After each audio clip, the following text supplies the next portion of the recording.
Ascension Sunday kaninyo. Dili malagi happy inyo mga hitsura.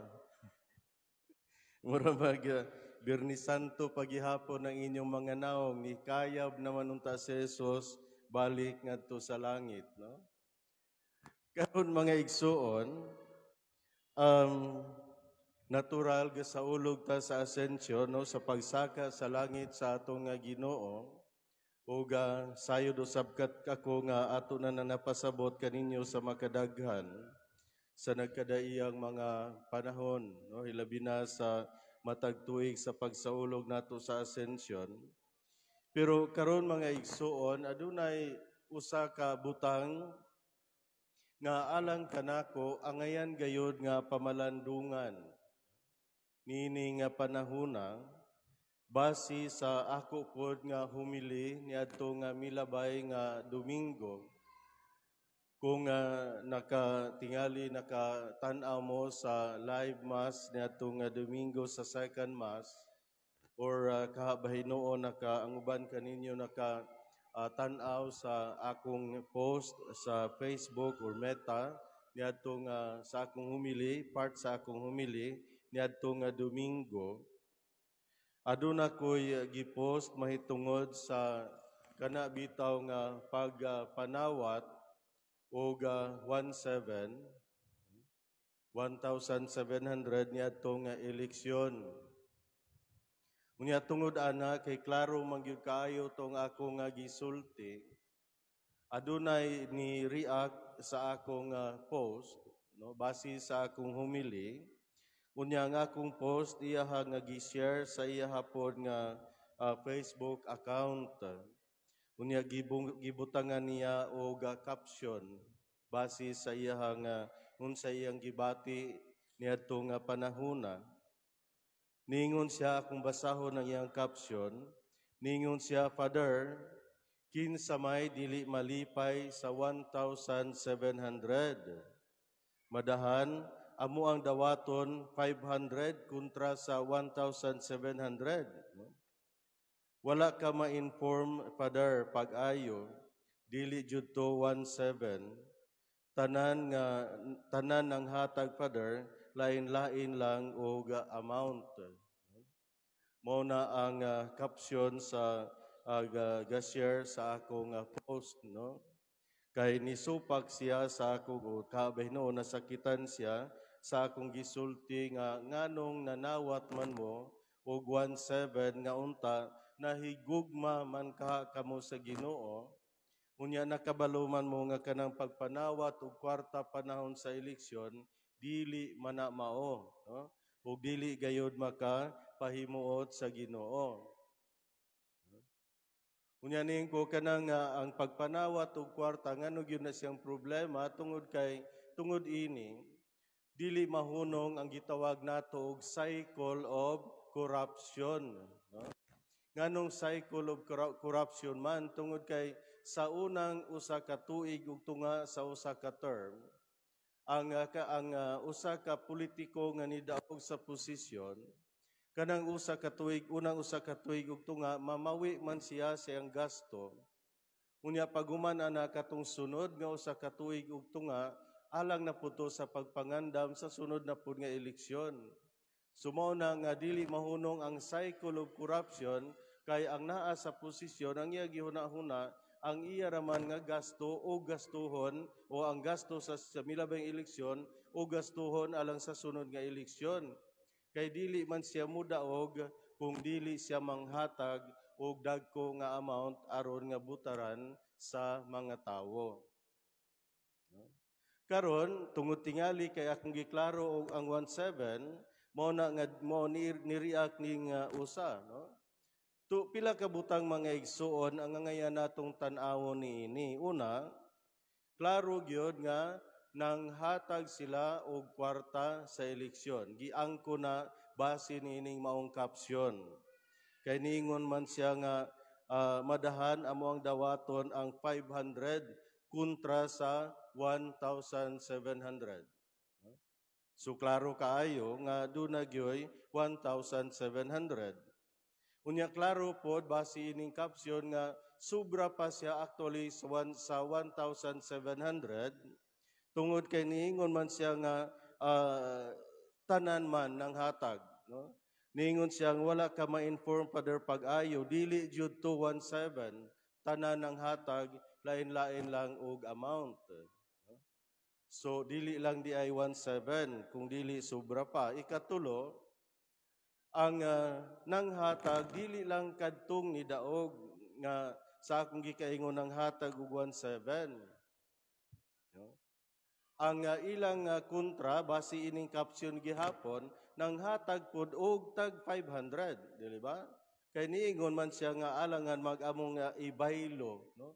Ang among 17 sa 500, di ba? So 500 di ay ang gipanghatag sa pikas, no? Dayon, dili gyud na maura pod kay do na may mga ni comment pod, no? Dunay niingon nga Dre, no, ako ra gyapon basahon, 2,000 man kapin akong nadawat, fake news man na padre. Fake news di ay kay sobra man di 2,000 ang yan nadawat, 17 ra man akong giingon. Dayon do na po niingon nga Father ang 300 ray gihatag ambot og dili ba pudto sila dagay mangurakot. Kahit napoy ng hatag man pug 300, napoy niingon nga ay kana sila kay 400 raman ang ilang nadawat sa ilang mga alalay. Amo kunong alalay dire, 400 ra kunoy nadawat kay tagapikas man matud pa niya. So tagapikas din ni mga alalay na ako dire, wala mo swerte. So karon mga igsuon, no? Kining maong pag-angkon, abi ninyo sa tinud-anay, problematic ni siyang maong pag-angkon. Ngano man? Giangkon nga duna sila gibuhat nga dili mao. Kay namalit man sila buto, klaro man na. Pero wala nila giangkon nga sayop ang ilang gibuhat. Kaya lang nila insakto raman to nang hatag sila 17 o sobra pa matud pa niya. So sa ato pa, mga igsuon, ang problema ini kay ang konsensya sa tao wala na nagkadimao. Bisag sayop, maunay barugan sa tao. Bisag dili mao, maunay iyang gipaka insakto. Hinungdan nga kadto nagsulti sa insakto sa kamatuoran, maunay nahimong dautan.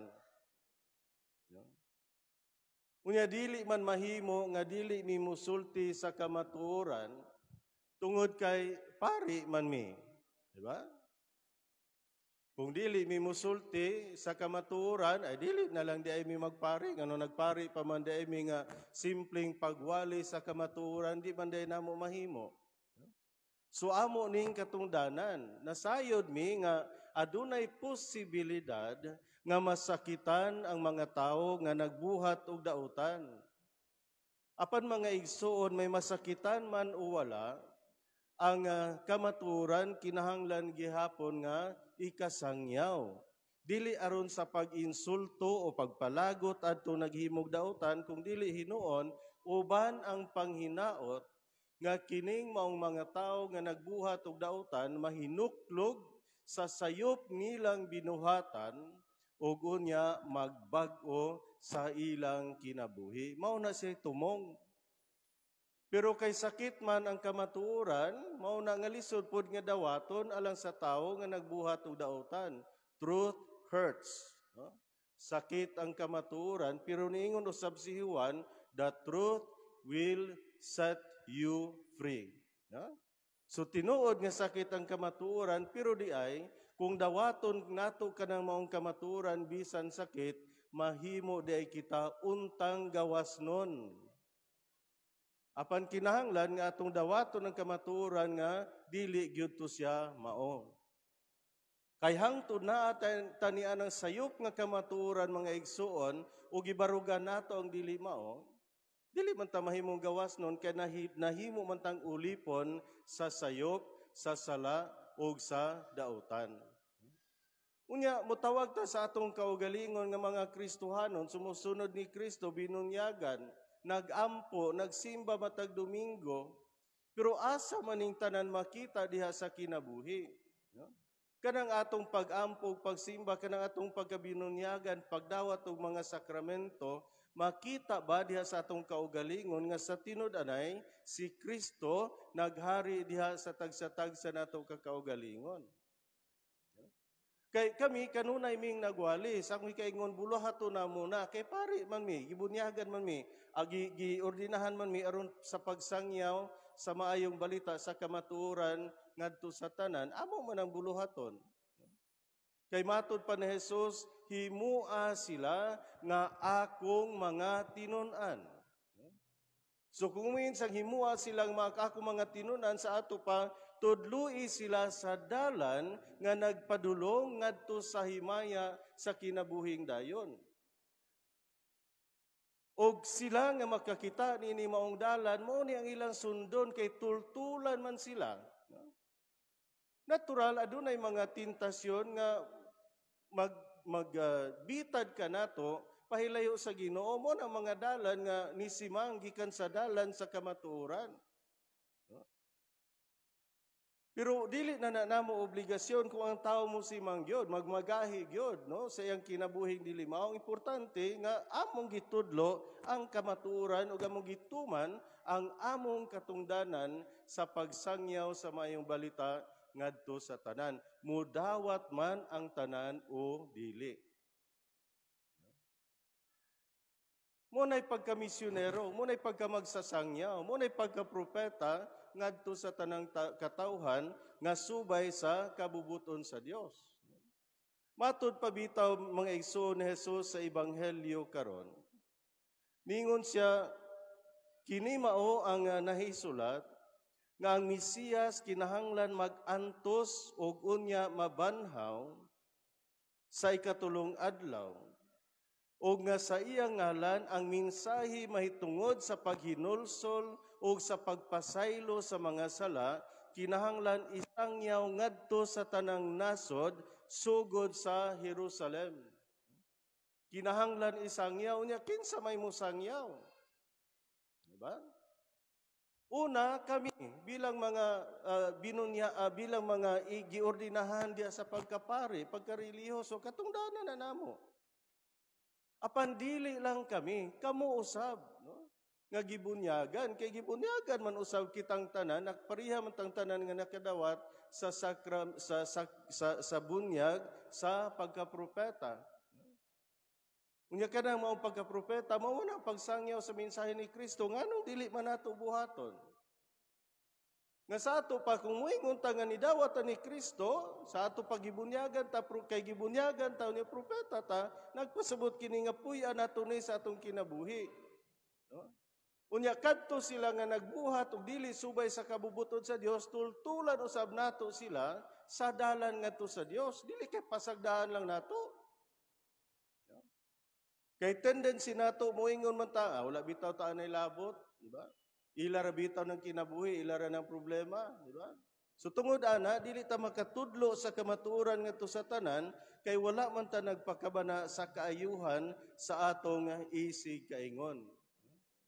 Ang mga tinun-an sa unang pagbasa nga gikudlo gikan sa mga buhat sa mga apostoles nangutana kang Hesus, Ginoo, tukuron mo ba usab niini nga panahona ang gingharian sa Israel? Ang gingharian sa Israel, tukuron ba nimo? Unsaon man ang pagtukod? Pinaagi sa matag usa kanato kay kita maong bagong katawhan sa Dios. Kita maong bagong Israel, kita maong bagong pinili, no? Nga gihigugma sa Dios. Mao na nga sa nining pagbasa mga igsuon, si Lucas ni sulat ngadto sa usa ka tawo nga giganlan og Theophilus, no? Ang Theophilus, ang ngalan, nagpasabot kini, friend of God or loved by God. No? We are all loved by God. Gihigugma kitang tanan sa Dios. Pero are we really friend of God? That would be another thing. Diba? Ambot lang kung makaklaim bata sa atong kaugalingon nga friend nato ang Ginoo, tungod kay wala man nato puy-i sa tinud-anay, ang kinabuhi nga subay sa kabubuton sa Ginoo. Wala man nato puy-ing tinud-anay ang buluhaton unta sa usa ka matuod nga higala sa Dios. Sa usa ka matuod nga friend of God. Kay gipalabi man nato nga tong kaugalingon bisag kabalo tag dili mao, bisag nasayod tang dili makapahimot sa Dios, dili subay sa kabubuton sa Dios, mao gyapon ang atong gihimo. Nya katong nag-ingon nato nga dili na angay ang buhaton, mao pay atong kontrahon, siya pay mahimong daotan para ining nahitabo karon.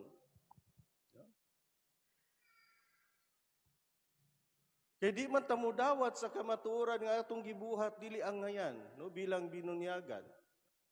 Sa pagwali mga igsoon sa usa ka pari, ang iyang giwalihan ang iyang katawhan.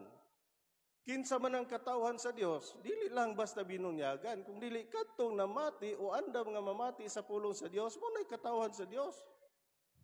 No? Kay lahir man ang kalagmitan nato, igo ratang makadungog. Di ba? Kay dili man ta mamati.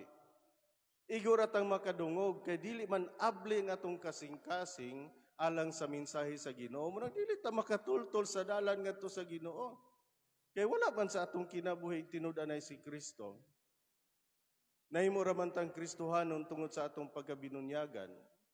Unya kawang ang paghigugma sa Dios alang sa matag usa kanato. Abi ninyo mga igsoon, kung wala patagihigugma ni Kristo, dili siya magpakamatay alang nato. Kadi man ta ngayong pakamatyan sa Ginoo, kinsa gutang pakamatyan sa Ginoo. No? Nga makasasala man ta, dautan man ta.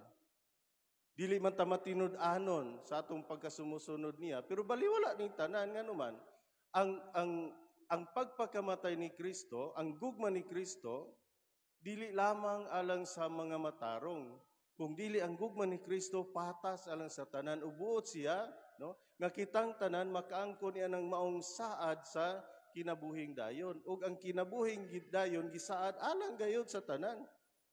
No?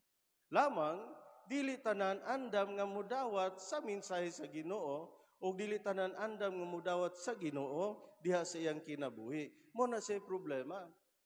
Kay kadtong dili andam nga mudawat sa Ginoo bisan unsa kanindot ang mensahe, dili man tumutuhop siyang kasing-kasing. Unya kung dili mo tuhob siyang kasing-kasing ang nindot nga mensahe sa Dios, dili mabago iyang kinabuhi. Kung dili mabago iyang kinabuhi sa ato pa, magpadayon siya sa kinabuhing dautan nga dili subay sa kabubuton sa Dios. No? Og hangtod naa tanian ang maong dautan nga kamatuoran sa atong kinabuhi mga igsuon, kawang ang pagpakamatay ni Kristo, kawang ang gugma sa Dios, sayang kining tanan alang sa matag usa kanato. No? Kay wala man nato siya tinud-anay nga dawata ug pasudla diha sa tagsa-tagsa nato kakasing-kasing. So gikinahanglan kini mga igsuon aron dili makawang ang gugma sa Ginoo nga ato gayud siyang dawaton no sa hingpit gayod diha sa tagsa-tagsa nato kakaugalingon. Nalipay ta nga nagsaulog nitong Semana Santa, no? Sa pag-antos, pagpasakit ni Kristo, dili tungod siyang pag-antos, kung dili nalipay ta tungod kay nasayod kita, ngang iyang gibuhat, alang kanato, ug alang sa atong kaluwasan tungod sa gugma. Nalipay ta nga nagsaulog siyang pagkabanhaw gikan sa mga minatay, kay nagmadaogon siya, batok sa sala ug sa dautan, pangutana nagmadaogon ba usab siya batok sa sala, ug pagkadautan diha sa tagsa nato kakinabuhi. Kay kung nagmadaogon siya sa tana, sa uban, pero sa atong kinabuhi wala, sa ato pa sila lang ang midawat sa Ginoo, kita kanunay nga nagpalayo sa Ginoo. So mga igsuon tan-awon nato ang atong kinabuhi. Kay si Kristo, human siya nag-antos namatay og nabanhaw, karon atong gisaulog ang iyang pagkayab ngadto sa langit. Sa may pasabot nga na giandam niya alang sa matag usa kanato ang atong puloy-anan dito siyang walay katapusang gigingharian. Pero ambot lang kung makaabot ba ta didto. Di ba? Kay ang simpleng butang nga nasayod tang dautan, nasayod ta nga dili angay, nasayod ta nga dili makapahimot sa Dios, mao man gihapon ang atong gihimo. Masuko pa manggani inuntag nga dili tumao. So mga igsoon, manghinaot ko nga mahinumdum kita, nga gihigugma kita ni Kristo. Hinaot ko nga mahinumdum kita, nga ang gibuhat na Jesus nga pagpakataw pagpakamatay, alang gayud sa matag usa kanato aron maluwas kita. Ug manghinaot usab ako nga ingon nga si Kristo mihalad siyang kaugalingon alang sa atong kaluwasan, kita usab unta maningkamot ug mudawat niya na maong Kristo sa tagsa-tag sa natong kakinabuhing Kristohanon. Aron inigabot sa panahon, magmalipayon kita uban kaniya sa iyang walay katapusang gingharian.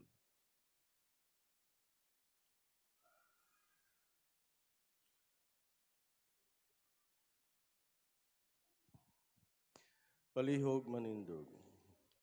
Ato karong ipadayag